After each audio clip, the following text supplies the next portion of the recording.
C'est pas parce que tu es malade que tu vas forcément mourir. C'est pas parce qu'aujourd'hui tu n'as rien, tu es pauvre que tu vas forcément mourir dans la pauvreté. C'est pas parce que tu vis dans un problème quelconque que ça résume ta vie, c'est fini, c'est la fin. Mais non les amis, non.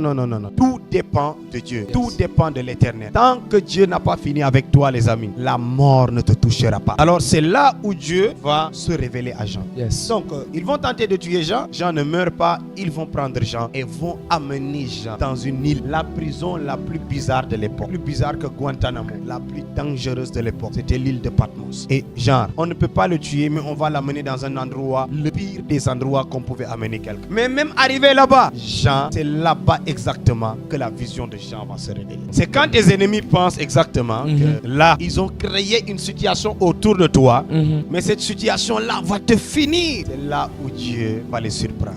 Parce que quelquefois, Satan travaille pour Dieu sans le savoir. C'est pour ça que je crois que quand la Bible dit que je suis l'Éternel des armées, c'est-à-dire que même Dieu a le pouvoir de diriger même l'armée de Satan et de le soumettre à sa volonté. Quelquefois, le diable sourit en pensant faire du mal alors qu'il ne sait pas que le mal qu'il fait, l'Éternel Dieu est en train d'utiliser le mal pour faire du bien. Jean n'a pas reçu la révélation de l'Apocalypse jusqu'au jour où il a été jeté dans la prison la plus bizarre, la plus dangereuse de l'époque, l'île de Patmos. Quelquefois, tu vas voir un enfant de Dieu, on te fait sortir de ton lieu de travail, tu ne comprends pas que Dieu est en train de préparer un autre travail avec un salaire que tu n'avais jamais eu. Donc pour avoir un autre travail, il faut sortir d'un travail moyen pour aller dans un travail qui te donne des revenus extraordinaires, plus élevés que le précédent. Quelquefois, Dieu peut utiliser de mauvaises circonstances pour révéler sa personne, pour révéler son identité, pour vous révéler sa propre puissance. Je peux utiliser l'histoire de Job. Job était dans une situation bizarre. Job est malade, il a perdu sa famille. Ses enfants sont morts, ses bétails, toutes ses richesses sont parties. Lui-même, il a été frappé d'ulcère. Non mais, quelqu'un qui est comme ça. Toutes les personnes autour de Job lui disaient, mais Job, maudit Dieu et meurt. C'est fini pour toi. Tu ne pourras jamais être une bonne personne. Tu ne pourras pas vivre. Non, Dieu ne t'aime pas. Dieu n'est pas avec toi. Mais Job a toujours glorifié l'Éternel. Mais regardez ce qui se passe. Après le scénario de la souffrance de Job,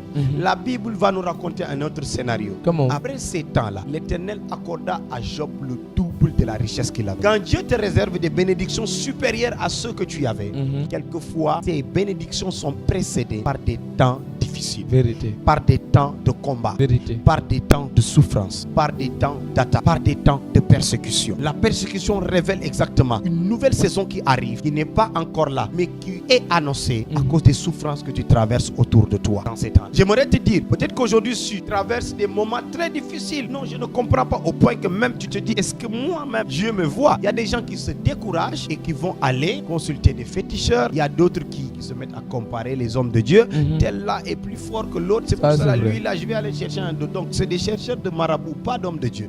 Considèrent les prophètes, les pasteurs comme des marabouts. Vérité. Donc tout simplement parce qu'ils ne comprennent pas. C'est pour cela, là où il n'y a que de la puissance, sans la parole, le peuple ne grandit pas spirituellement. La foi n'est pas bâtie par les miracles. La foi n'est pas bâtie aussi par la manifestation de puissance, par les prophéties. Non, la foi est bâtie par la parole. Au commencement était la parole.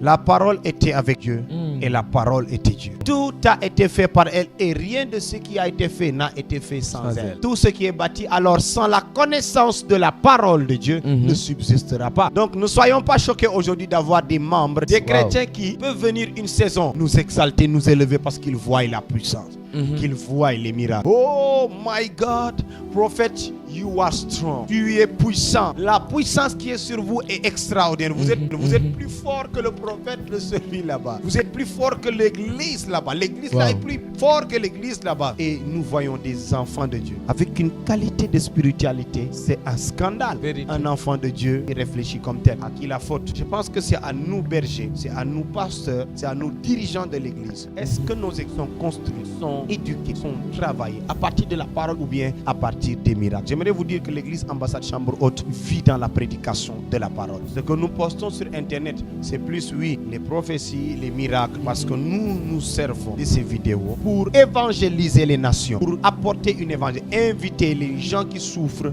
à partir des évidences qu'ils voient. Vérité. Parce que l'homme croit plus en ce qu'il voit qu'en ce qu'il entend. Mais quand les âmes viennent, il n'y a pas de miracle sans la parole de Dieu. Vérité absolue. La prédication de la la parole de Dieu est d'abord faite, est d'abord puissante. C'est pour ça aujourd'hui nous baptisons combien de personnes. Ne soyons pas choqués. Des chrétiens aujourd'hui sont là. Aujourd'hui ils t'exaltent dans l'église. Demain ils sortent pour parler du mal de toi. C'est scandaleux. Les gens ne suivent les hommes de Dieu que lorsque tout va bien, que lorsqu'ils voient les miracles. Pourquoi? Leur foi n'a pas été bâtie sur la parole. La parole de Dieu est le rocher, le fondement de votre foi. Lorsque vous connaissez la parole de Dieu, vous n'êtes pas attaché forcément à ce que Dieu donne ou ne donne pas.